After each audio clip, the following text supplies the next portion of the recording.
Warahmatullahi wabarakatuh. Alhamdulillah wassalatu wassalamu ala Rasulillah. Bapak yang dirahmati oleh Allah Azza wa Jalla, kita bisa kembali kajian di sini dengan tema pokok-pokok akidah Ahlussunnah wal Jamaah. Tapi masih ada yang di luar nggak nih, Pak? Kalau masih ada, tolong masuk ke dalam. Oh sudah, nah, karena memang hadis Nabi kita Muhammad sallallahu alaihi wasallam, beliau pernah menceritakan sebuah kondisi 3 orang menyikapi masalah kajian. Insyaallah ya. Jadi Nabi sallallahu alaihi wasallam itu kajian kayak kita saat ini, sallallahu alaihi wasallam. Tiba-tiba ada 3 orang kata beliau. Orang yang pertama fa'awa ilallah fa'awahullah. Yang pertama dia cari soft yang depan yang kosong yang mana. Dia dengan PD-nya, ia nuntut ilmu harus PD. Dia dengan PD-nya mencari soft yang pertama. Dia mencari naungan Allah karena dia tahu naungan Allah Subhanahu wa taala itu ada dalam soft yang apa? Depan yang pertama. Maka dia duduk di soft yang pertama yang masih ada celahnya, yang ada tempatnya. Apa kata Nabi kita Muhammad sallallahu alaihi wasallam? Fa'awahullah. Maka Allah Subhanahu wa taala naungin beliau. Itu yang pertama. Jadi orang yang softnya di awal ketika kajian, maka dia dinaungi oleh siapa? Allah Subhanahu. Wa ammal akhar, adapun orang kedua, fastahya, malu-malu, duduknya akhirnya di belakang. Tolong jangan lihat ke belakang. Insyaallah. Siapa-siapa yang di belakang itu jangan. Tapi kondisinya memang saat ini tempat itu tidak banyak atau tempat itu mungkin kondisi terbatas dan sebagainya, tapi usahakan tolong bagi-bagi dengan apa? Kawan. Kalau seandainya mungkin yang di luar tadi karena kondisi aduh ini kayaknya penuh nih, sebenarnya nggak penuh, cuman karena kita belum apa? Maju, maka apa? Merapat. Nah orang yang ketiga fa'arad, dia berpaling dari kajian, tidak mau kajian. Apa balasannya? Fa'aradallahu anhu. Maka Allah Subhanahu wa taala pun berpaling darinya. Kalau Allah udah berpaling, na'udzubillah. Makanya semua para ulama, antum kalau mau tahu gejala kita ini sedang futur ini lagi lemah-lemahnya iman, itu gampang cara mengetahui gejala futur atau enggak. Lihat, malas enggak kita kajian? Kalau udah enggak nampak lagi kajian, futur sudah. Kenapa? Fa'aradallahu anhu. Orang yang enggak mau ikut kajian, maka Allah Subhanahu wa taala berpaling dari dia. Kenapa? Dia berpaling dari majelisnya Allah Subhanahu wa taala. Ini majelis Allah berkahi. Ini majelisnya para pewaris Nabi kita Muhammad sallallahu alaihi wasallam. Nah, di sini Allah Subhanahu wa taala turunkan apa? Keberkahan. Turunkan keberkahan di sini. Makanya Masya Allah, yang perlu kita ketahui adalah bagaimana kita itu betul-betul menyadari bahwasanya untuk maju ke depan ketika kajian itu apa? Penting dalam agama Islam. Makanya lihat malaikat Jibril. Malaikat Jibril itu ilmunya sudah banyak, sudah mengetahui banyak syariat. Akan tapi ketika belajar dari Nabi kita Muhammad sallallahu alaihi wasallam, apa kata Umar? Fa asnada rukbatayhi ila rukbatayhi. Jibril mendekatkan, menyandarkan lututnya dengan lutut Nabi kita Muhammad sallallahu alaihi wasallam. Jadi kalau bisa tuh semakin dekat kayak gitu. Kalau Jibril nempel bahkan. Insyaallah. Kalau kita makin apa? Jauh. Pokoknya gimana yang jauh bisa jauh, itu kita kerjakan. Nah, Masya Allah. Baik, ini kita pembahasan tentang pokok-pokok akidah Ahlussunnah. Ini biasanya kalau akidah ini ada aja yang ngantuk. Bukan ada aja, biasanya banyak yang apa? Ngantuk, karena akidah ini Masya Allah. Tapi anak harap mudah-mudahan antum jangan ngantuk, apalagi habis makan. Wah sudah, ada rendang, ada telur balado, ada Allah lengkap semuanya. Udah tinggal bismillahirrahmanirrahim tuh. Wah ya Masya Allah, ke masjid bismillahirrahmanirrahim tuh, wah ya sudah ngantuk kita. Tapi ala kuliah di sini, ana berharap kepada bapak ibu, bapak semua, tolong jangan ada yang apa? Yang ngantuk. Baik, kita pembahasan tentang akidah Ahlussunnah wal Jamaah. Ini ana yakin nggak akan bisa selesai sekali, gitu. Tapi insya Allah apa yang nggak bisa dibahas semuanya, maka jangan ditinggalkan semuanya. Apa yang bisa kita jelaskan, kita jelaskan. Pertama, di antara usul akidah Ahlus Sunnah, antum harus tahu dulu apa sih maksudnya Ahlus Sunnah wal Jamaah itu apa gitu. As-sunnah itu kata para ulama at-tariqatul lati kana 'alaiha Rasulullah sallallahu alaihi wasallam. Sebuah cara atau sebuah jalan yang Rasul di atasnya. Min aqwalin wa af'al, dari sebuah ucapan, sebuah perbuatan, wa takrirat, dan persetujuan. Jadi kalau seandainya kita berbuat sebuah amalan, ada ucapan landasan ucapan Nabi, berarti kita di atas sunnah Nabi kita Muhammad sallallahu alaihi wasallam. Kalau kita berkeyakinan dengan sebuah keyakinan, ada ternyata amalan Nabi di situ, maka kita di atas sunnah Nabi kita Muhammad sallallahu alaihi wasallam. Atau persetujuan Nabi kita Muhammad sallallahu alaihi wasallam, berarti kita di atas sunnah. Itu Ahlus Sunnah wal Jamaah. Jadi mau nggak mau, kul hatu burhanakum. Kita mengamalkan sebuah amalan, kita meyakini sebuah keyakinan, datangkan hujjah kita berupa firman Allah atau sabda Nabi kita Muhammad sallallahu alaihi wasallam. Kalau kita bisa mendatangkan itu, fanahnu ala sunnah, maka kita di atas sunnah Nabi kita Muhammad SAW. Itu as-sunnah. Taib al-jamaah itu apa? Al-jamaah disebutkan adalah mereka-mereka yang berkumpul di atas al-haq. Gimana kalau cuma satu orang? Walaupun cuma satu orang tetap namanya jamaah. Padahal artinya jamaah itu apa? Ya perkumpulan kan? Tapi ternyata kata Ibn Mas'ud radhiyallahu taala anhu, al-jama'atu ma wafaqal haq wa in kunta wahdak. Apa yang sesuai dengan kebenaran walaupun kita apa? Seorang diri, sendirian. Kita di atas kebenaran, maka kita disebutkan al-jamaah. Jadi nggak harus 3 orang, 4 orang, 5 orang. Hatta kita sendiri, fanahnu al-jamaah. Kalau seandainya kita apa? Di atas kebenaran. Taib. Itu tentang masalah Ahlus Sunnah wal Jamaah. Terus apa sih pokok-pokok keyakinan mereka? Di sini pembahasan pertama yang Anda mau bahas adalah al-imanu billah. Beriman kepada Allah Subhanahu wa taala. Nah, kita ini masalahnya masyarakat kita itu mereka banyak yang mengklaim beriman kepada Allah Subhanahu wa taala, tapi ternyata Islamnya cuman Islam KTP. Mereka tuh nggak tahu apa itu Islam. Taib, ana sekarang mau nanya sama antum, Pak. Apa artinya Islam? Berserah diri. Terus?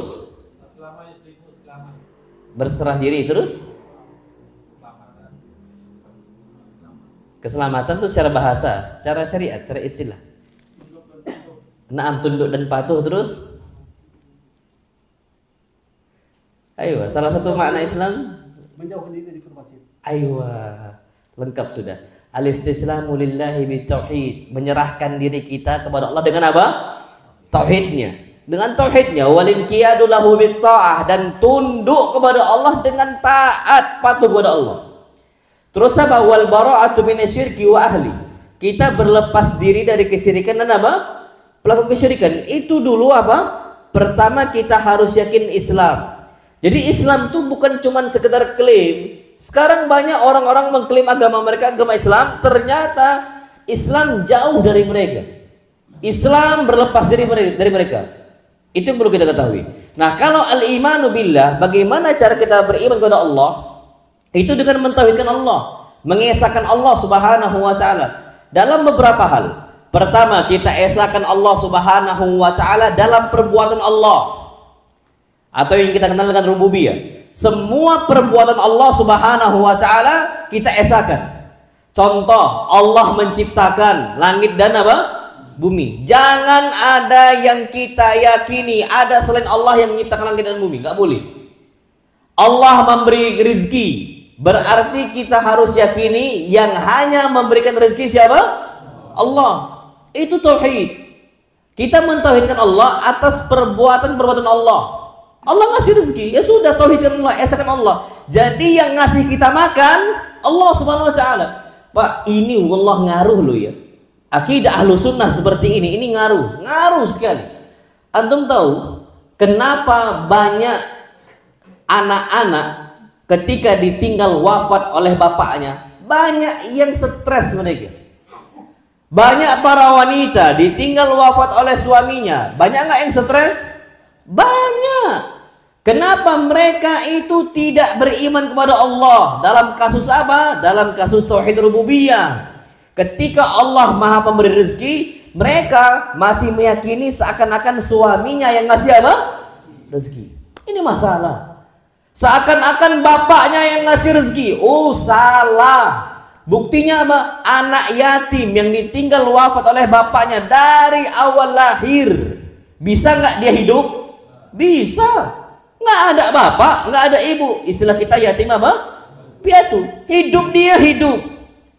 Bukti Nabi kita Muhammad SAW dari kecil bapak nggak ada. Kemudian ibu meninggal. Kemudian apa? Kakek juga apa? Meninggal.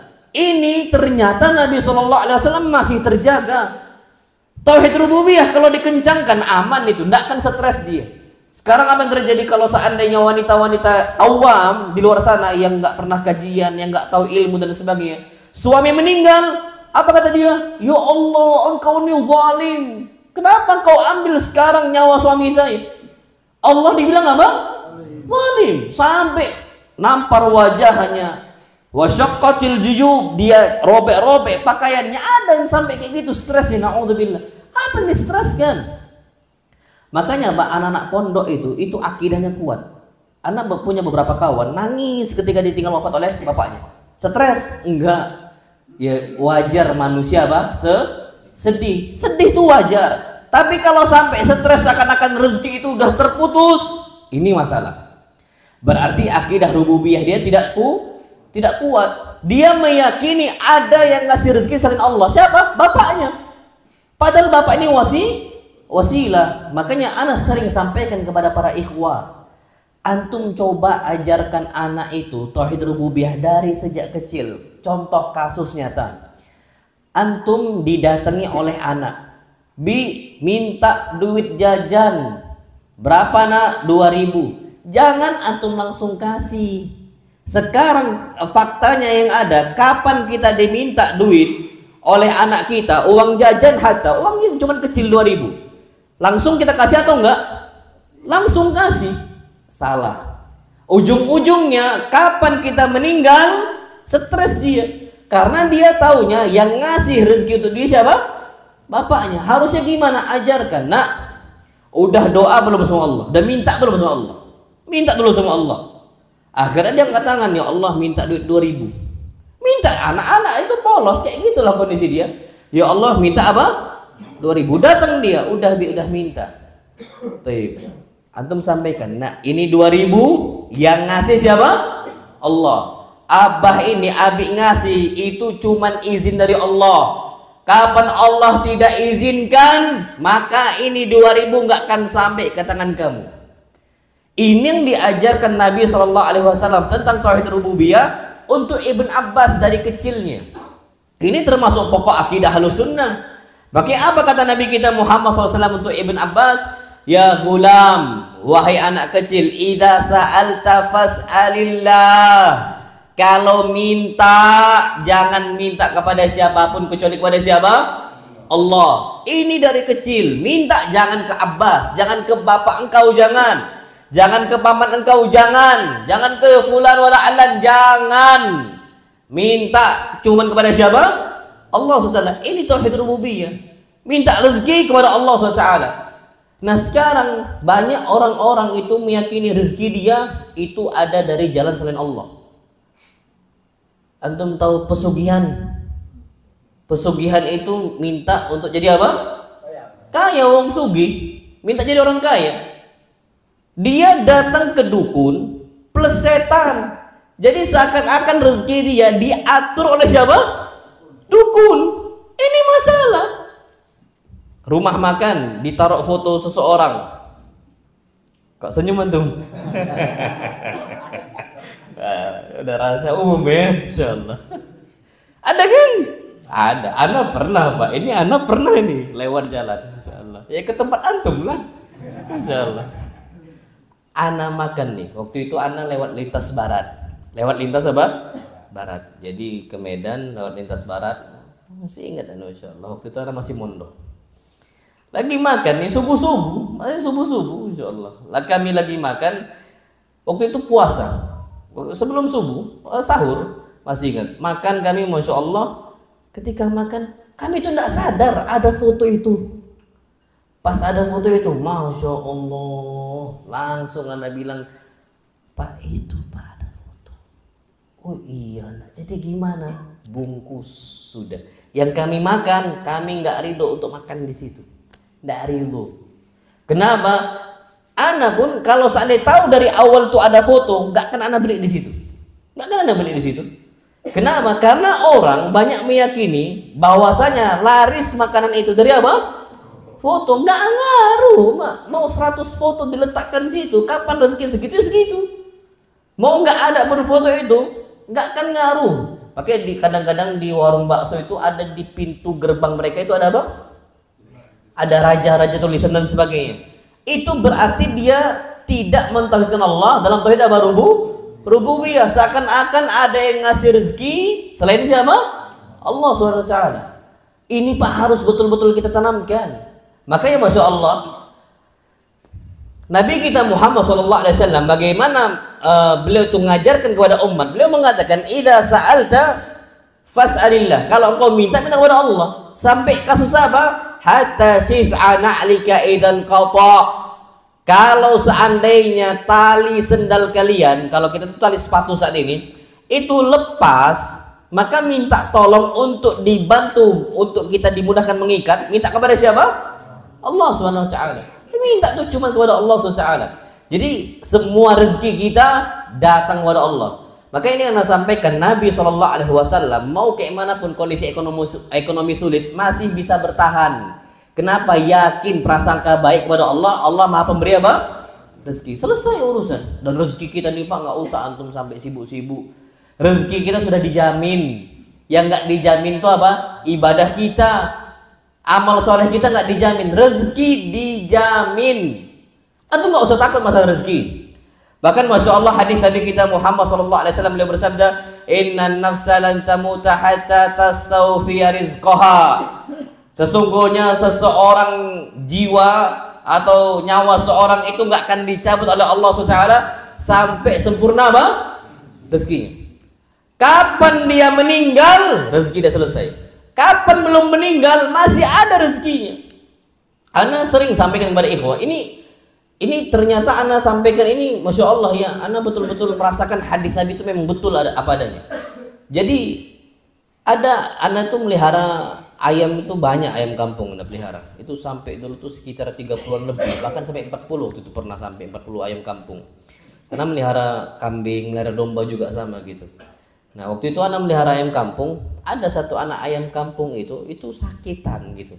Dan anak sering lihat itu sering diinjak sama apa? Induknya.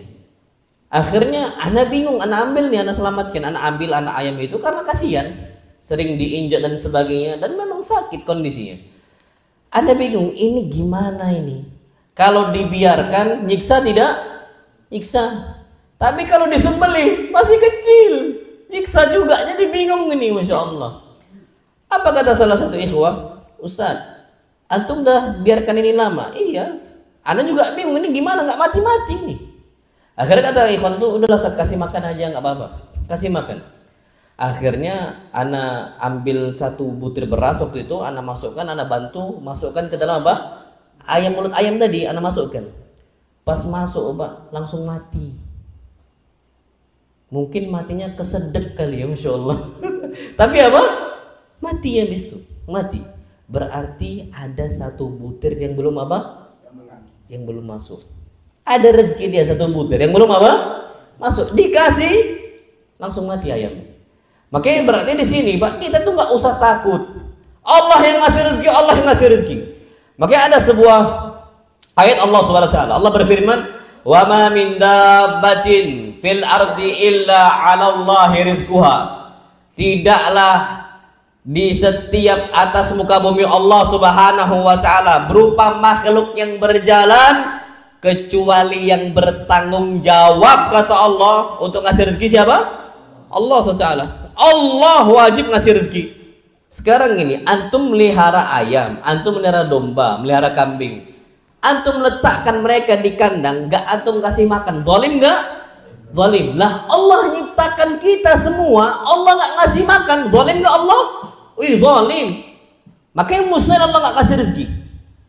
Kita saja hukumnya dosa. Antum tahu ada salah seorang wanita disiksa oleh Allah, udzibat imra'atun fi qittatin. Ada salah seorang wanita diadab oleh Allah. Sebabnya apa? 1 ekor kucing. Habasatha, dia kurung. Lahiyat amatha, dia nggak ngasih makan tapi nggak dibebaskan, dikurung. Apa kata Nabi SAW? Hiya finnar, letaknya dia di mana? Di neraka. Nggak ngasih makan di kucing. Hukumannya apa? Disiksa oleh Allah di api neraka.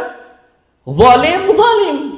Lah gimana Allah kalau Allah nggak kasih makan? Zalim nggak Allah? Zalim. Tapi ternyata manusia-manusia itu bukan nggak dikasih makan, tapi tidak bersyukur kepada Allah Subhanahu wa ta'ala. Makin dapat kita ambil faedah, antum nggak usah risau dalam masalah itu. Pasti dikasih rezeki, pasti. Cuman yang kita harus yakini, rezeki Allah Subhanahu wa ta'ala itu pasti cukup untuk kebutuhan hidup kita, bukan untuk gaya hidup. Kalau kebutuhan hidup pasti semua dicukupi oleh Allah, nggak mungkin nggak. Nasinya, lauk pauknya pasti dikasih. Ala kulil dia itu untuk hidup bisa-bisa. Tapi kalau untuk gaya hidup ini yang payah. Makanya kadang-kadang Ustaz, hidup kami ini susah, banyak hutang A, hutang kendaraan B. Punya kendaraan bagi dia mungkin nggak wajib, bisa dia pakai sepeda atau dan sebagainya. Makanya kadang-kadang na'udzubillah, sebenarnya yang salah itu bukan Allah Subhanahu wa ta'ala, jelas itu. Tapi kita yang memaksakan diri kita untuk sesuatu hal yang tidak bermanfaat bagi apa? Bagi diri kita. Itu yang perlu kita ketahui. Jadi ala kulli hal di sini seyakin-yakinnya bahwasanya Allah yang kasih apa? Rezeki. Enggak usah perlu takut. Dan Masya Allah Pak ya, rusaknya kita saat ini di akidah rububiyah ini, di tauhid rububiyah ini. Zaman dahulu mereka itu masih ada tauhid rububiyahnya, masih ada. Masih ada mereka ini orang-orang kafir Quraisy. Bahkan orang-orang musyrik di zaman dahulu, Allah Subhanahu wa ta'ala ceritakan, sampailah mereka itu di atas sebuah kapal layar, Masya Allah. Wa jarayna bihim birihin thayyibatin. Mereka ini berada di atas kapal layar, mereka berjalan dengan angin yang sepoi-sepoi. Mereka ini berjalan, awalnya gitu bagus perjalanan. Tiba-tiba apa? Ja'ahumul mauju min kulli makan. Tiba-tiba banyak datang ombak dari segala penjuru. Dari segala apa? Penjuru. Ketika datang mereka udah bingung udah. Mereka buang semua patung-patung yang ada di kapal, dibuang, Masya Allah. Dibuang semua patung-patungnya. Apa kata Allah? Da'awullaha mukhlishina lahuddin. Mereka itu langsung mentauhidkan Allah. Ketika kena bencana mereka langsung mentauhidkan siapa? Allah. Apa kata mereka? La in anjaytana min hadhihi lanakunanna minas salihin. Ya Allah, kalau engkau selamatkan kami dari musibah ini, ombak yang datang dari segala penjuru, kami akan menjadi orang yang saleh. Apa kata Allah? Falamma najjahum ilal bar. Ketika Allah selamatkan mereka sampai ke daratan, kembali berbuat apa? Syirik. Tapi ada yang faedah yang bisa kita ambil, Pak. Ketika mereka kena musibah, larinya kemana? Ke Allah. Kita kena musibah Gunung Merapi, larinya ke penjaga gunung apa? Merapi. Aywa na'am sahih, Masya Allah. Kalau Anda nggak berani sebut namanya, Masya Allah. Tayyib, iya sahih. Mbah Marijan kan melari ke sana.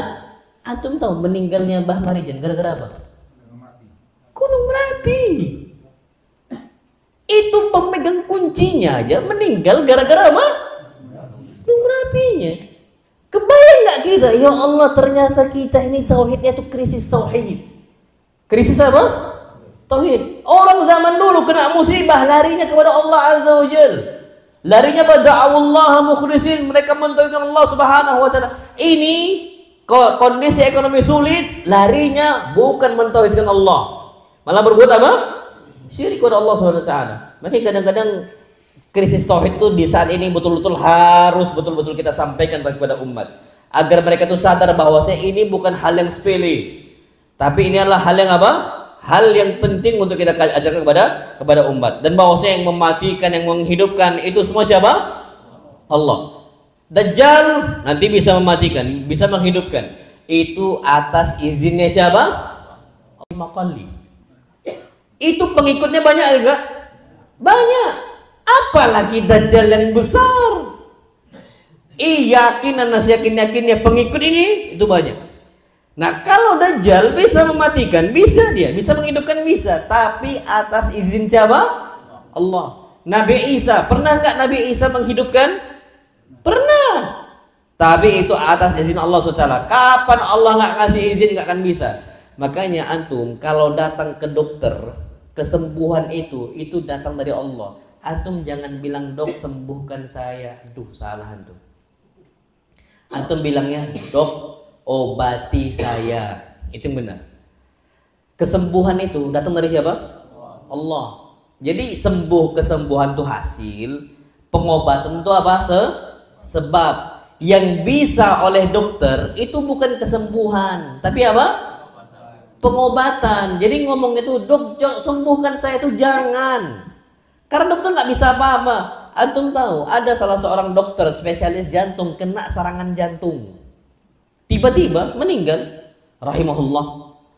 Jadi beliau ini orang yang aktif dakwah, yang bantu sebagai donaturnya dakwah sunnah di sebuah tempat. Ini dokter spesialis apa? Jantung. Tapi meninggal tiba-tiba karena kena serangan apa? Jantung.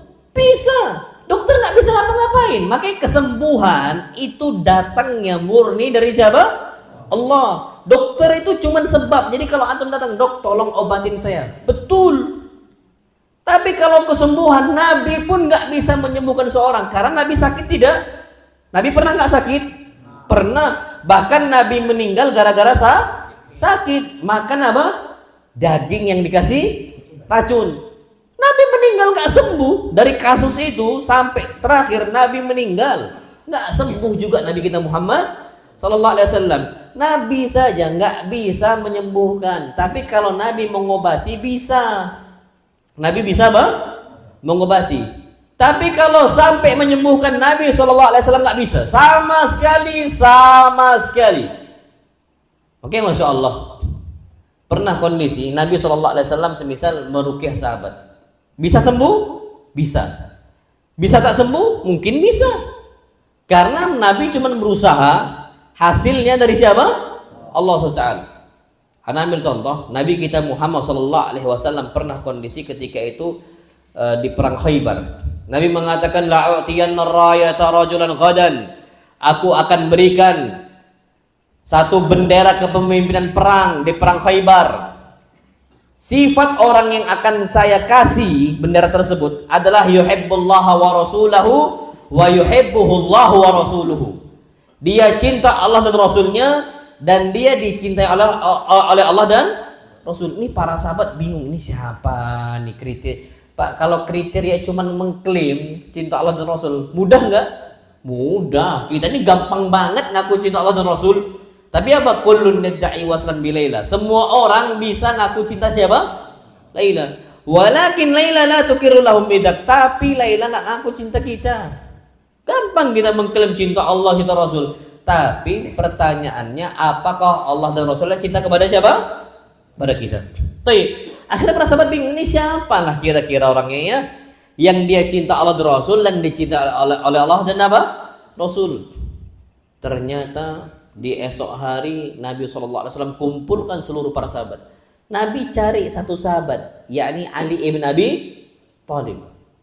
Kok nggak nampak Ali ibn Abi Thalib? Maka Nabi itu mau ngasih benderanya untuk siapa? Ali. Maka Nabi nanya, Aina Ali? Di mana Ali? Ya Rasulullah, yashaki ainai.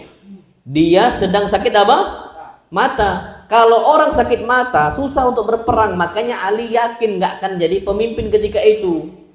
Kayaknya nggak bisa lah jadi pemimpin. Udah, aku nggak usah datang. Kenapa? Sakit apa? Mata. Sakit mata. Di sana perang itu di padang apa?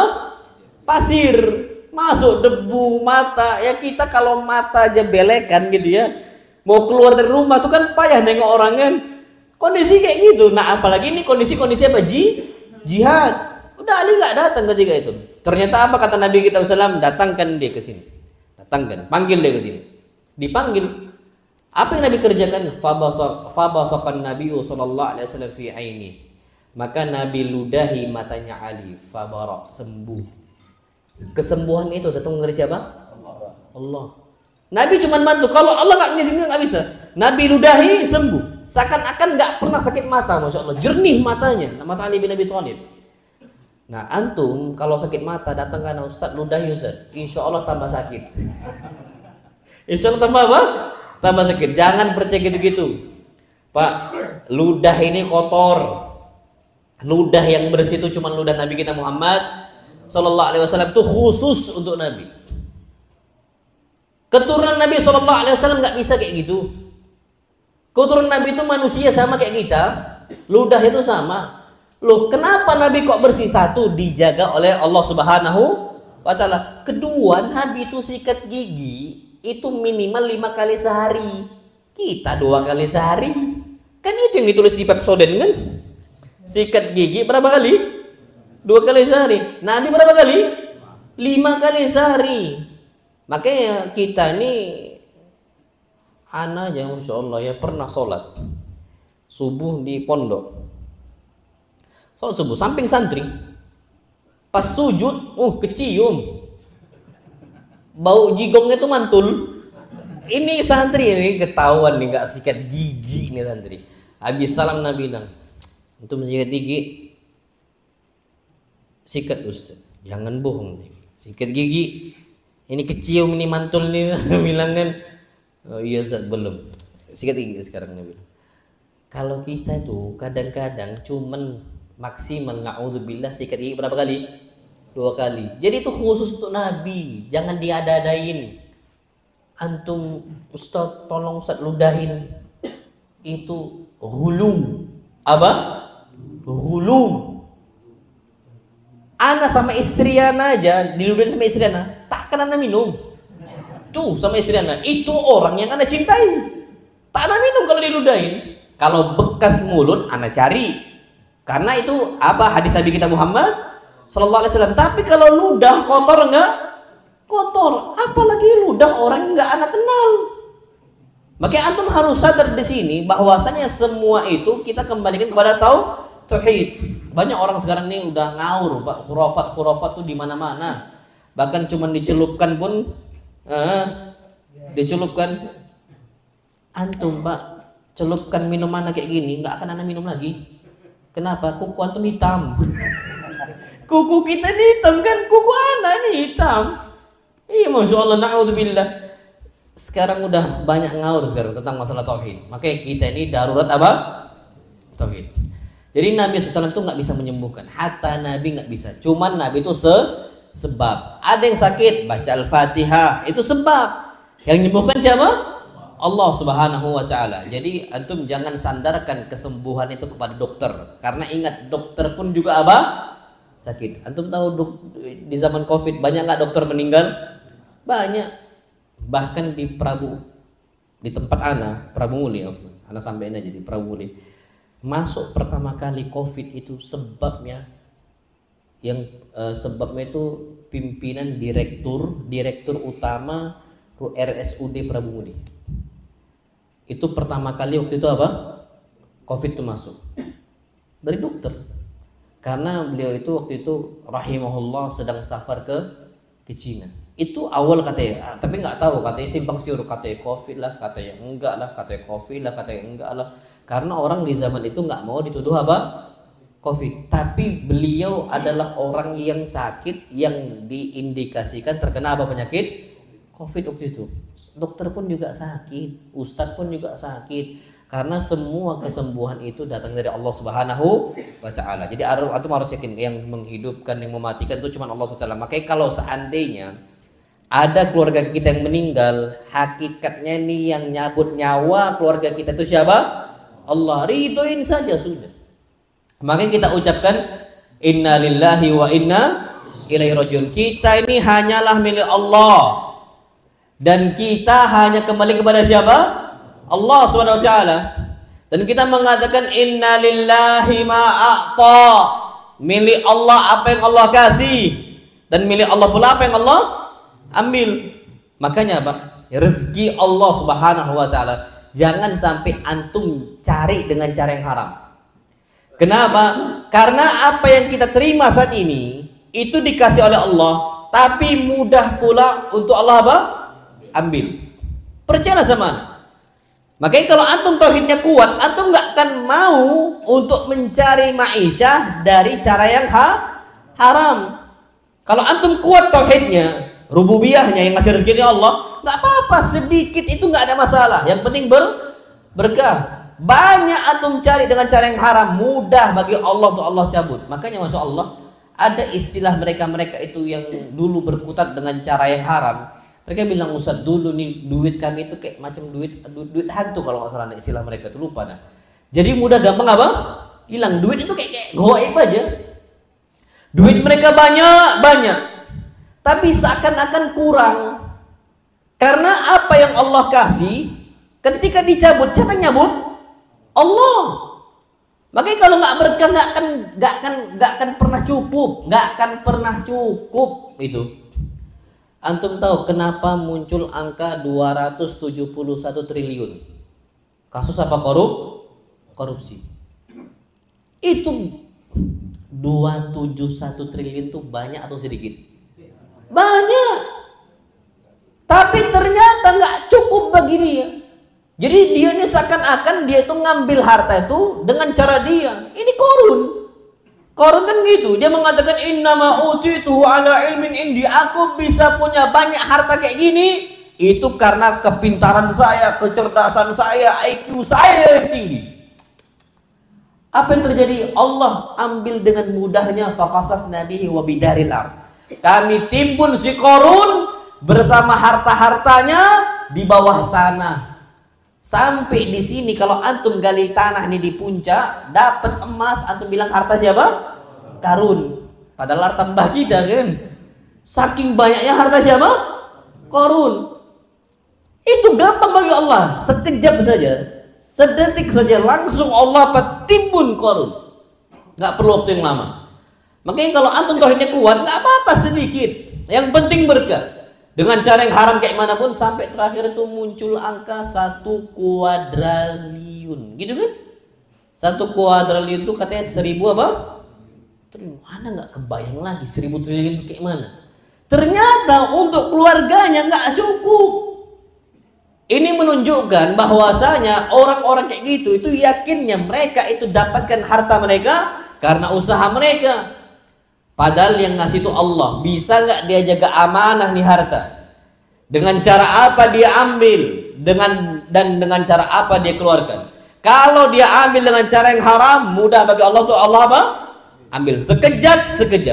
Maka antum harus yakin itu. Kehidupan kita, kematian kita, kemudian penyakit yang menimpa kita, itu semua datang dari Allah. Kesembuhan juga datangnya dari siapa? Allah Subhanahu. Itu tauhid rububiyah. Tauhidul uluhiyah. Gimana terus kalau tauhid uluhiyah? Tauhid uluhiyah ini kita mentauhidkan Allah dalam perbuatan hamba. Ruku perbuatan siapa? Hamba. Maka jangan ruku kecuali untuk siapa? Allah. Sujud perbuatan siapa? Hamba. Maka jangan sampai sujud kecuali untuk siapa? Allah. Sampai jam berapa kita? Sampai selesai jam 12 nanti. Ini 8:30. Nah itu hampir sejam ini udah. Belum. Tadi jam berapa kita mulai? Berarti sampai jam? Karena ini pembahasannya agak sedikit akidah soalnya. Kalau akidah ini anak takutnya tuh ngantuk enggak? Enggak. Masya Allah. Kita lanjutkan lagi insyaallah kita lanjutkan sedikit insyaallah. Ana nggak mau antum tuh jangan sampai terbebankan. Belajar itu ana mau sampaikan ini sering ana sampaikan ke ikhwan. Kalau keliling safari dakwah tuh, Ustaz jangan terlalu cepat. Ustaz agak lama sedikit. Bukan masalah apa-apa. Ana sering sampaikan ada satu ucapan Nabi kita Muhammad SAW, ahabbul a'mali adwamuha wa in qalla. Amalan yang dicintai oleh Allah itu amalan yang berkesinambungan, walaupun apa? Sedikit. Nggak apa-apa kita sedikit. Ya mudah-mudahan anak balik lagi ke sini nanti insya Allah. Kan gitu kan? Iya. Tapi takutnya nih, kalau kita sampai jam 12, insya Allah bulan depan anak kesini lagi, antum nggak datang. Ya kan? Kenapa? Karena sampai jam 12 enggak malas Ustaz Rohman sampai jam 12 kan gitu. Cuman kalau sekarang nih kondisinya, oh enggak kok insya Allah enggak berat, kajiannya cuma ringan.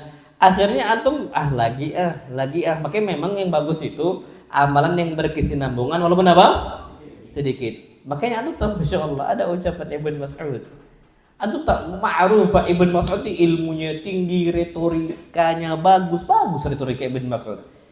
Kalau ana ngisi kajian, ada penyakit di ana yang sampai detik ini susah untuk ana hilangkan. Apa itu? Ngomong tuh terlalu apa? Cepat. Karena banyak kekurangan, banyak istilahnya hal yang harus diperbaiki, retorikanya, ilmunya. Ibn Mas'ud ilmunya banyak, retorikanya bagus. Akhirnya ketika ngisi kajian, apa kata murid-murid Ibn Mas'ud?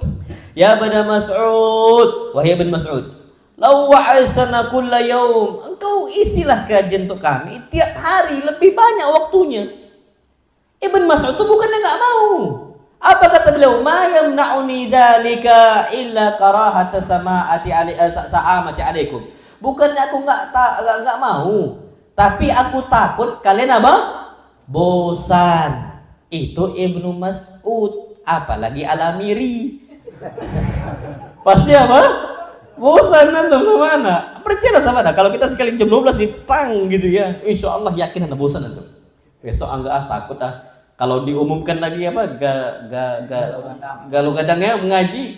Enggak lah nanti dulu sampai jam 12 aduh jangan. Tapi kalau saat lain mau katanya.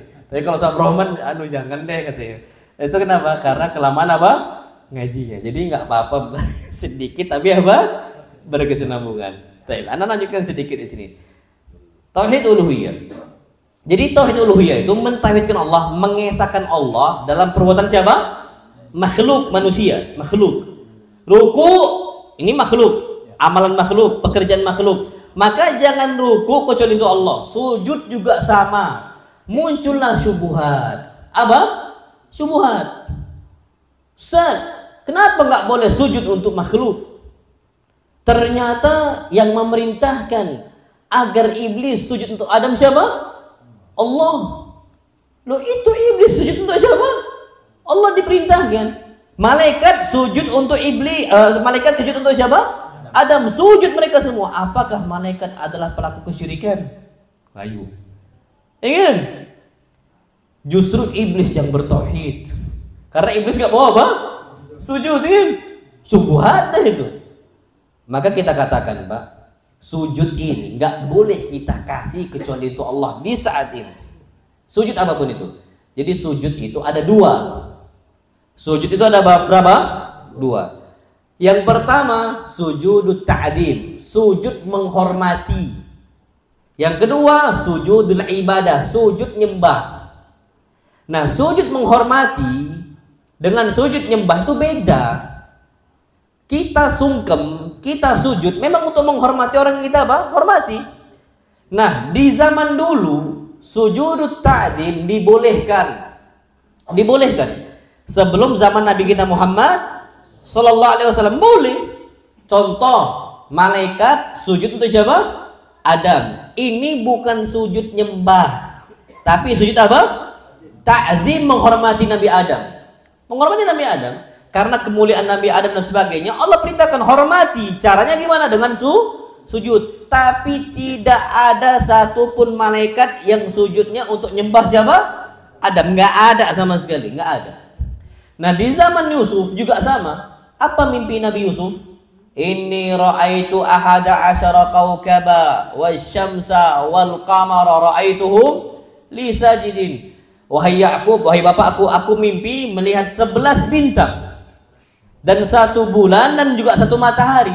Aku mimpi mereka sujud untuk siapa? Untuk saya. Betul, nanti ketika Nabi Yusuf dijeburkan, diangkat lagi, dijual Yusuf sampai ternyata menjadi apa? menjadi pemegang pembendaraan apa? Mesir. Masya Allah. Jadi kayak gampang kalau kita sekarang tuh menteri apa? Keuangan. Tapi di zaman Yusuf nggak berlaku pajak. Nggak berlaku apa? Pajak nggak. Makmur. Semua makmur. Dengan kecerdasan siapa? Yusuf. Yusuf ini cerdasnya Masya Allah. Cerdas betul. Dan dengan sistem-sistem yang terbaik tidak pernah menyusahkan rakyatnya. Ini wallah ajib sekali. Yang awalnya bukan siapa-siapa menjadi orang yang ada apanya gitu loh. Ada isinya, berbobot Yusuf alaihissalam. Ternyata datanglah Nabi Yakub ke Mesir, bawa saudara-saudara Nabi Yusuf dan bawa ibunya Yusuf. Di situ mereka menghormati Yusuf. Fakharru lahu sujada kata Allah. Mereka semua nih 11 saudara siapa? Yusuf. Dan bapaknya itu mataharinya, ibunya apa? Bulannya. Mereka semua fakharru lahu sujada. Mereka semua langsung sujud. Sujud di situ bukan nyembah siapa? Yusuf. Tapi menghormati Yusuf. Di zaman Isa juga boleh. Itu nggak ada sujud nyembah. Nah, di zaman Nabi SAW barulah dimansuhkan, dihapus. Walaupun sujudnya untuk menghormati tetap tidak apa? Boleh. Tetap nggak boleh. Walaupun untuk menghormati na'am. Bukan untuk nyembah. Kalau nyembah jelas haram. Sujud nyembah apa? Selain Allah jelas haram.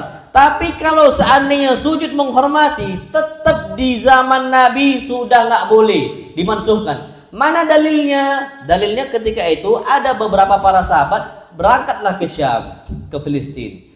Mereka melihat orang-orang itu sujud untuk apa? Ruhban wal ahbar.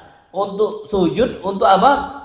Pendetanya dan juga apa? Orang ahli ibadah di kalangan mereka. Sujud mereka sujud, Masya Allah. Sujud mereka.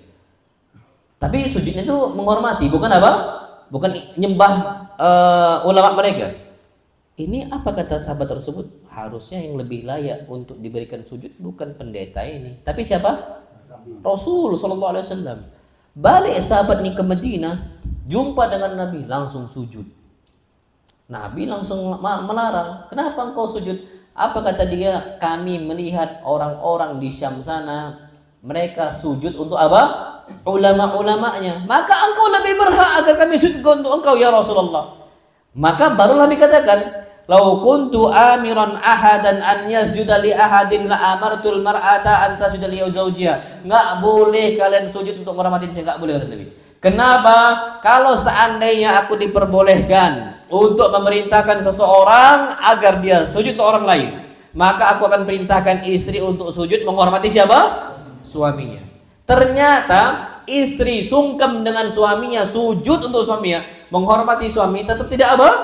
Boleh. Nah, berarti mau nggak mau sujud di saat ini, di zaman Nabi kita Muhammad SAW sampai hari kiamat itu kita cuman boleh untuk kita persembahkan untuk siapa? Allah SWT. Jangan untuk kasih siapapun. Makanya dalam Islam menghormati orang tua pun nggak boleh dengan cara apa? Sujud nggak boleh, nggak boleh. Jadi antum salaman, cium tangan tuh tapi bukan gini, nggak boleh. Antum tarik tangan apa orang tua cium. Kalau ana sampai detik ini cium tangan orang tua ana. Kenapa? Itu termasuk bentuk bakti. Bahkan Nabi kita Muhammad SAW kata para sahabat, kunna nuqabbilu yadan Nabi SAW. Kami sering sekali mencium tangan Nabi kita Muhammad SAW. Jadi antum cium tangan guru antum tuh halal, boleh. Ana beberapa kali kalau jumpa sama ustadz yang mengajarkan ana, ini selalu Ustaz Syafiq bahasa lama. Ana jumpa, Masya Allah kangen sama beliau. Ana cium, biasa. Maksudnya kami cium, tapi enggak yang cium. Itu enggak. Kami enggak nyari berkah di situ. Enggak ada keberkahan di situ. Jadi semua ditempel-tempel kan? Enggak ada berkah di situ. Enggak ada berkah. Tapi memang kami itu menghormati apa? Guru. Menghormati guru boleh, silakan, enggak ada masalah. Bahkan Ibn Abbas pun dicium tangannya oleh apa? Oleh sahabat yang lain. Nah itu biasa sama sekali oleh Zaid ketika itu dicium tangan apa? Ibn Abbas untuk menghormati. Tapi kalau sujud hukumnya apa? Nggak boleh. Hukumnya sujud nggak boleh. Ada salah satu, Masya Allah, salah satu kawan anak, penyesalan terbesar dia ketika itu dia awal ngaji, dikiranya nyium tangan orang tua tuh nggak boleh. Inilah Pak, fikih itu harus penting loh ya. Fikih itu harus apa? Penting. Dia nyesalnya ketika tahu ada hadis Nabi bahwa saya sahabat tuh mencium tangan apa? Rasulullah Sallallahu Alaihi Wasallam. Dia nggak mau cium tangan orang tuanya. Itu ketika dia ngaji. Orang tuanya udah meninggal. Dia taunya ternyata ada satu hadis bahwa saya kunna nuqabbilu yadayhi, kami itu terbiasa untuk cium tangan Nabi kita Muhammad Sallallahu Alaihi Wasallam. Dicium tangan Nabi Sallallahu Alaihi Wasallam untuk menghormati Nabi kita Muhammad Sallallahu Alaihi Wasallam. Nyesel dia, insyaallah. Kasihan juga, sudah meninggal. Ya, tapi qadarullah wa masya fa'al. Jadi alaqul antum menghormati dengan cara salam dengan orang tua, mencium tangan orang tua itu boleh. Tapi kalau untuk sujud kayak gini, boleh enggak? Enggak boleh. Al-inhina war ruku' was sujud itu cuman diberikan untuk siapa? Allah Subhanahu. Makanya, Pak, antum perlu tahu beda artinya tawadhu dengan tadallul. Tawadhu itu apa artinya? Rendah hati. Jangan antum terjemahkan rendah diri. Rendah hati itu untuk manusia. Rendah diri nggak boleh untuk manusia. Antum rendahkan diri antum hinakan diri antum untuk manusia boleh tidak? Nggak boleh. Rendahkan diri kita ini cuma untuk siapa? Allah. Makanya tawadhu itu jangan antum terjemahkan apa? Rendah diri nggak boleh. Tapi rendah hati. Karena orang ini udah banyak salah terjemahan. Ini banyak sekarang sebenarnya beberapa kata. Orang itu sering sekali salah terjemahan. Ini sering anak sampaikan. Antum tahu qalbu? Qalbu tahu qalbu? Qalbu itu apa artinya? Aslinya apa? Jantung. Ini sering anak sampaikan. Hati nih, Pak. Ikuti hati nurani. Hati itu di mana? Di sini. Sedangkan disebutkan tentang masalah qalbu. Qalbu itu fis sudur. Di dada. Yang di dada kita ini jantung atau hati? Jantung. Nah ini udah salah terjemahan sekarang. Sampai bahasa Indonesia pun juga salah.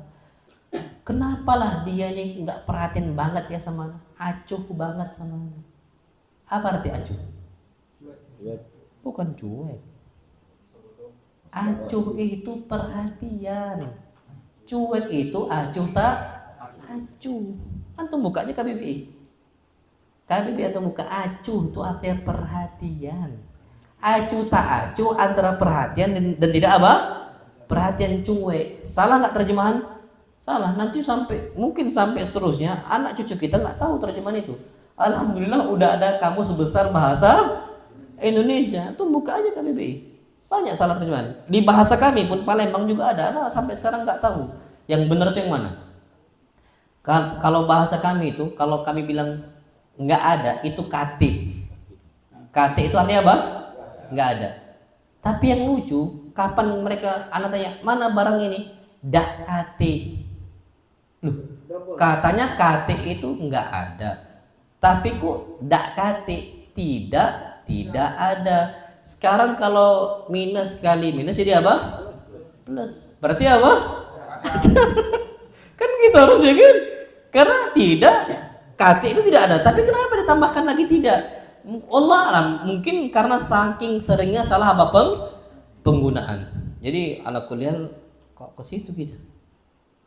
Terakhir sampai mana? Sujud. Ya kan sujud ya. Sujud dan ruku jadi kok sampai ke situ. Jadi ala kuliah tawadhu dan juga tadallul. Jadi merendahkan hati itu untuk Allah, tapi merendahkan diri tidak boleh kecuali untuk siapa? Untuk Allah SWT. Itu yang perlu kita ketahui. Jangan sampai kita kerjakan untuk yang lain, itu nggak boleh. Kemudian yang beliau katakan di sini, masya Allah, semisal yang lain adalah masalah ar-raja wal mahabbah, mengharap. Kita tuh mengharap cuman kepada siapa? Allah. Mencintai pun juga karena Allah. Kita mencintai fulan, toh timbangannya apa? Sesuai nggak dengan cinta kepada siapa? Allah. Kita mencintai bapak kita, na'am. Kenapa? Karena Allah perintahkan kita mencintai siapa? Bapak kita. Kita mencintai ibu kita, na'am. Karena apa? Karena Allah perintahkan kita mencintai apa? Ibu kita. Gitu saja.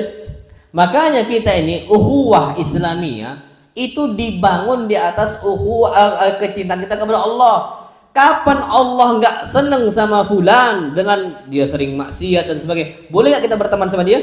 Oh nggak boleh. Yang namanya itu disebutkan al-mahabbatu fillah, Cinta itu karena siapa? Allah. Karena namanya al-mahabbah, mencintai, itu perbuatan siapa? Makhluk, perbuatan kita. Nah, jadi ala kulli di sini betul-betul kita betul-betul mencintai karena Allah. Maka kita betul-betul lihat ini kita cinta sama fulan nih karena siapa nih? Apakah karena Allah atau karena fulus? Kalau karena fulus, ittaqillah. Baik, kemudian apa? Al-khauf, rasa takut. Rasa takut ini itu banyak orang berbuat syirik dalam rasa takut. Buktinya apa? Takut sama syaitan. Ini kan na'udzubillah, kok ada orang takut sama siapa? Syaitan. Harusnya kita nih takut kepada siapa? Kepada Allah saja. Apa Allah firmankan? Fala takhafuhum. Jangan kalian takut kepada makhluk.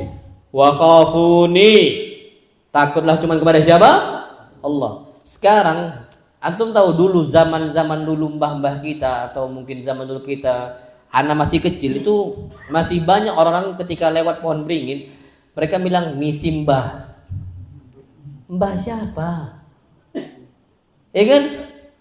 Kalau kita mentauhidkan Allah dalam merasa takut, kita lewat satu pohon besar gitu. Yang kita ucapkan a'udzu bikalimatillahi tammati min syarri ma khalaq. Itu tauhid. Oh, kalau lewat enggak ngomong misi mbah nanti bahaya. Ya Allah. Kalau di kita ini sekarang kota besar tuh lewat terowongan. Kalau enggak klekson nanti apa? Binasa. Terowongan apa tuh? Iya. Iya, kayaknya di sini-sini lah. Maksudnya kota besar enggak tahu, mungkin Jabodetabek karena enggak ngerti. Ada istilah mereka, kalau lewat ini jangan enggak klekson. Kalau enggak klekson, hati-hati. Ya Allah Akbar. Jadi akhirnya dia klekson karena takut sama penunggu apa? Terowongan.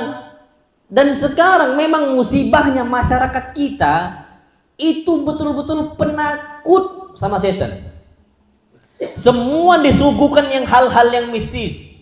Bahkan dibuat yang nggak betul. Ana pernah lihat di YouTube itu, lewat dia di YouTube yang nge-live yang mukul hantu. Itu lewat dia Pak, itu fake itu. Ana tahu itu fake. Itu udah rekaman, cuman diputar ulang secara apa? Live. Itu sudah itu bukan live itu. Nampak banget itu bukan apa? Bukan live. Ini itu disuguhkan, akhirnya orang-orang tuh jadi penakut. Anak-anak kecil kapan nonton ini bahaya ini. Bahaya. Enggak usah jauh-jauh. Dulu mungkin kalau kita udah malam, kita mau keluar, mungkin mbah-mbah kita ngomong jangan keluar, nanti ada momok. Kok momok pula? Momok itu, antum tahu momok? Hantu. Akhirnya terbiasa dari kecil, sudah ditakuti dengan apa? Hantu. Sudah nak, jangan keluar, tidur. Kan enak kan? Ini enggak nak, jangan keluar, nanti ada apa? Hantu. Akhirnya dia penakut. Makanya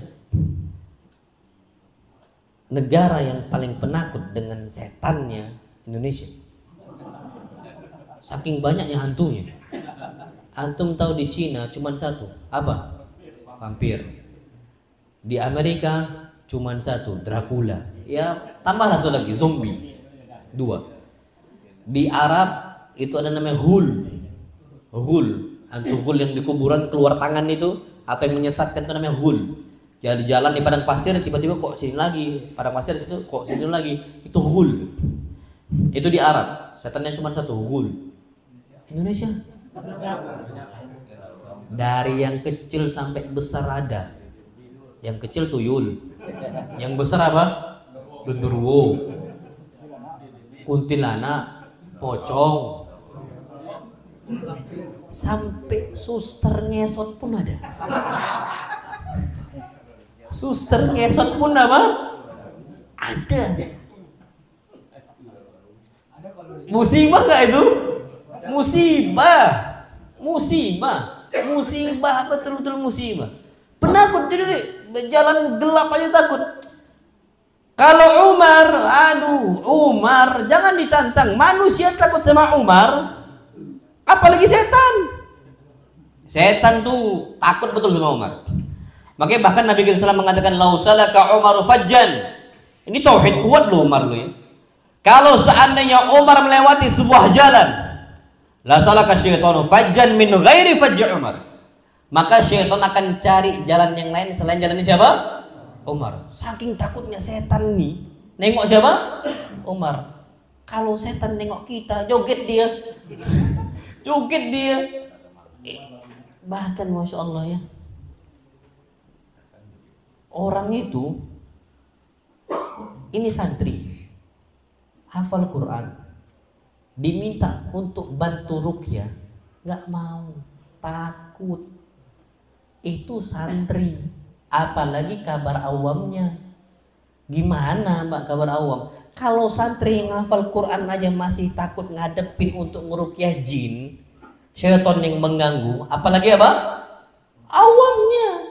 Makanya di sana rusak. Makanya ini kita ini darurat apa tahu?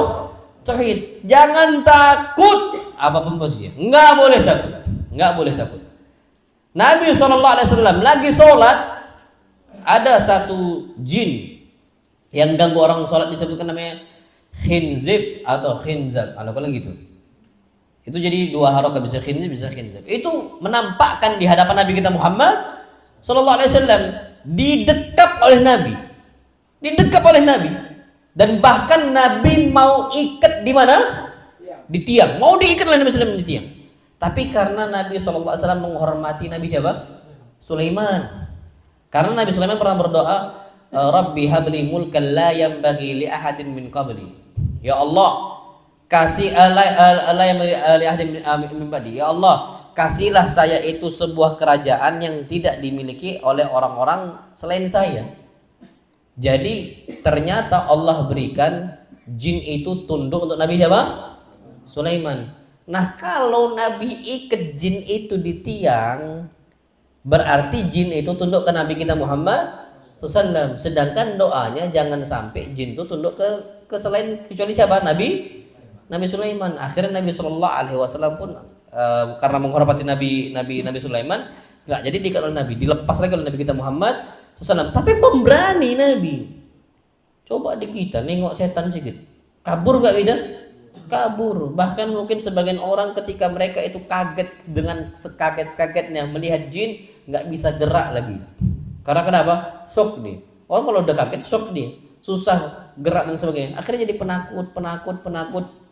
Dan itu nggak boleh. Jadi Allah Qur'an di sini, jadilah orang apa? Pemberani. Jangan sampai tunjukkan rasa takut kita kecuali untuk Allah Subhanahu wa taala. Untuk Allah. Cuma untuk Allah. Antum tahu insyaallah Umar ini nggak ada takutnya sama siapapun. Ini hebatnya Umar. Dan bahkan makanya Masya Allah ya, antum tahu di Madinah itu ada namanya Babu Umar. Gerbangnya siapa? Umar. Itu orang-orang datang dari Iran tidak mau masuk dari pintu itu. Nggak mau masuk. Apa kata Masyayikh di sana? Farra minka syayat radiya anka ya Umar. Semoga Allah meridai engkau wahai Umar. Farra minka syayatinul jin. Setan-setan jin kabur dari engkau dan setan-setan manusia juga kabur dari engkau. Siapa? Orang Syiah itu setan. Makanya setannya manusia itu takut dari Umar, setannya jin juga takut dari siapa? Umar. Saking pemberani siapa? Umar. Jadi kayak Umar, Pak. Dan antum tahu Masya Allah, Nabi itu kenapa mengucapkan tadi? Kalau seandainya Umar berjalan di sebuah tempat, di sebuah jalan, pasti setan akan cari jalan yang lain selain jalan siapa? Umar. Itu ada sebabnya Nabi mengucapkan itu. Kenapa? Jadi waktu itu Masya Allah, Nabi lagi ngisi kajian. Nabi lagi ngisi apa? Kajian. Ketika Nabi SAW ngisi kajian, ini kajian khusus ummahat. Jadi memang ada kajian di zaman Nabi, kajian khusus apa? Umat. Kenapa? Karena para wanita mengatakan, ya Rasulullah, dhahabar rijalu bihadithika. Ini para laki-laki, para sahabat engkau banyak membawa hadis-hadis engkau. Fa'idna yauman na'tika fi. Maka kasihlah kami satu hari untuk kami datangin engkau, untuk kami timba ilmu dari engkau. Maka Nabi pun khususkan satu waktu untuk para wanita biar bisa apa? Kajian tiap pekannya. Dikhususkan satu waktu, satu hari. Dikhususkan. Untuk apa? Untuk kajian. Taib. Ketika kajian, Biasanya ummahat kita ngisi kajian, mereka buat majelis tersendiri. Biasa mak-mak gitu kan? Iya, kita lagi kajian nih, di sana mereka ngobrol. Umar nih tahu di rumah Nabi lagi ada kajian para wanita, ummahat. Nabi lagi jalan, fasami'a Umar, maka Umar mendengar aswatan nisa aliyah ali. Ini suara wanita lebih tinggi dibandingkan suara Nabi kita Muhammad sallallahu alaihi wasallam. Umar pun langsung langsung kesal. Umar ketuk pintu rumah Nabi kita sallam, ya Rasulullah, assalamu alaik, a'adkhul. Wahai Rasul, boleh nggak saya masuk? Ketika Rasul kasih izin masuk Umar, fabtadarnal hijab. Mereka semua berondok sembunyi di balik hijab. Saking takutnya dari siapa? Umar. Pak, ini genting di kondisi itu. Takut emak-emak itu dimarahi oleh siapa? Umar. Maka ketika itu sunyi kondisi. Apa kata Nabi kita? Apa kata Umar? Ya Rasulullah, kenapa mereka itu diam di hadapan saya dan tidak diam di hadapan engkau? Antum tahu apa kata ummahat? Anta asyaddu wa aghlath. Ini lagi genting-gentingnya, masih sempat nyaut nih ummahat, karena engkau lebih bengis dibandingkan Rasul. Emak-emak itu walaupun takut masih cerewet dia. Masih apa? Masih cerewet. Maka apa? Umar pun langsung marah. Ya Rasulullah, engkau itu harusnya lebih ditakuti dibandingkan saya. Umar marah lagi sama ummahat. Barulah ketika Umar marah, diam semua, enggak lagi ada yang nyaut. Barulah Nabi mengucapkan apa? Nabi ucapkan, kalau Umar berjalan di sebuah jalan, maka syaitan pun akan mencari jalan selain jalannya siapa? Umar. Wanita pun takut dari siapa? Dari Umar. Itu hebatnya Umar. Tapi ada satu wanita yang berani sama Umar. Siapa? Istrinya. Istrinya Umar. Memang Masya Allah, istri-istri memang ujian bagi kita. Ujian. Makanya antum tuh Pak, nggak usah pening sama istri antum. Antum kira seakan-akan yang tersiksa dengan istri kita seorang diri. Oh enggak. Oh kayaknya Ustadz itu enak banget ya, istrinya soleh. Antum aja nggak tahu. Antum tahu Pak, ini Ustadz hafal Quran, hafal hadis. Kalau dinasihatin, Ustadz yang lain lah, jangan abang. Ustadz yang lain, coba cari tanya Ustadz yang lain. Ini makanya Masya Allah Pak ya, Ustadz itu tetap butuh nasihat. Biasanya yang bisa nasihatin Ustadz itu siapa? Istri. Itu dengan hikmah Allah, Ustadz itu harus nikah. Tapi cukup satu. Cukup berapa? Satu. Memang karena yang nasihati kita itu siapa? Istri. Umar, naam, kurang berani apa Umar? Tapi tetap yang berani wanita ngelawan Umar siapa?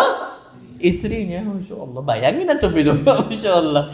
Itu kondisi apa gitu. Jadi alhamdulillah Pak, kalau antum kondisi lagi sedih dengan istri yang suka ngomel, antum jangan merasa itu seorang diri. Lah, Nabi SAW punya tamu. Aisyah itu berani-beranian lempar apa? Piring. Sampai apa? Pecah. Pernah kita gitu? Kita lagi menjamu tamu, istri kita buat ulah, dilempar piring. Pernah enggak? Enggak pernah. Makanya antum bayangin aja, Nabi aja diuji kayak gitu. Kita ini belum ada apa-apanya. Padahal Aisyah ini solehah atau enggak solehah? Solehah betul. Tapi tetap ada masanya wanita tuh bengkok. Makanya ada salah satu ikhwah, Ustaz, ana nih nasihatin istri ana tuh susah betul. Ana bilang, Pak, yang namanya wanita itu bengkok, wajar bengkok. Apa kata dia? Beda Ustaz, istri ana ini bukan bengkok, tapi super bengkok katanya. Tapi super apa? Bengkok. Kalau dibilang super bengkok, Nabi pun ngomong wanita tuh super apa? Bengkok. Kan gitu kata Nabi, wa inna a'waja syai'in fit dilai a'la. Dan yang paling bengkok di tulang rusuk itu yang paling apa? Tingginya. Berarti wanita itu yang paling apa? Bengkok. Wajar. Memang betul kalau dibilang super apa? bengkok. Nah, jadi kok ke situ kita? Masya Allah. Terakhir sampai mana? Takut. Rasa apa? Rasa takut. Jadi Umar tuh nggak pernah takut kecuali kepada siapa? Kepada kok istri? Allah. Masya Allah. Umar nggak takut sama istrinya. Umar nggak takut sama istrinya. Cuman istrinya berani kepada siapa?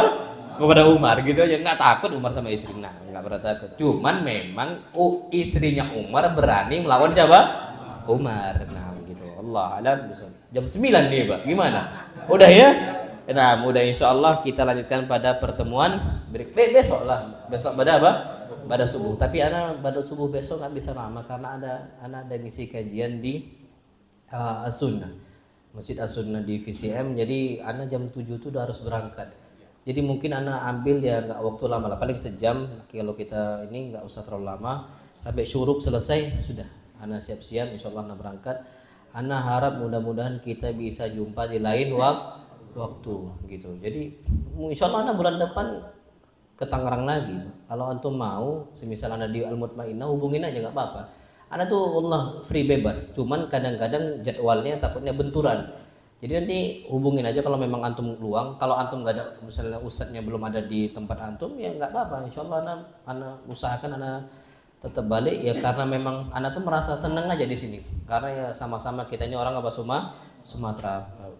Walaupun ini Padang Kawi lah ya. Iya Padang Kawi, dari bapak orang Padang nih ngakuin nisbatnya ke siapa? Ke ibu. Ya nggak diakui kita nih. Sedangkan kalau orang Jawa, ya nih nasabnya itu kemana?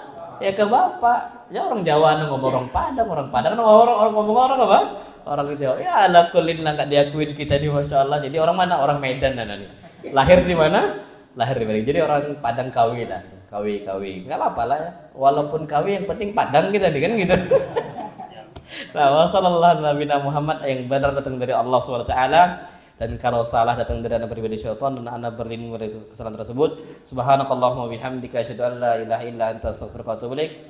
Ada yang ngantuk nggak kira-kira?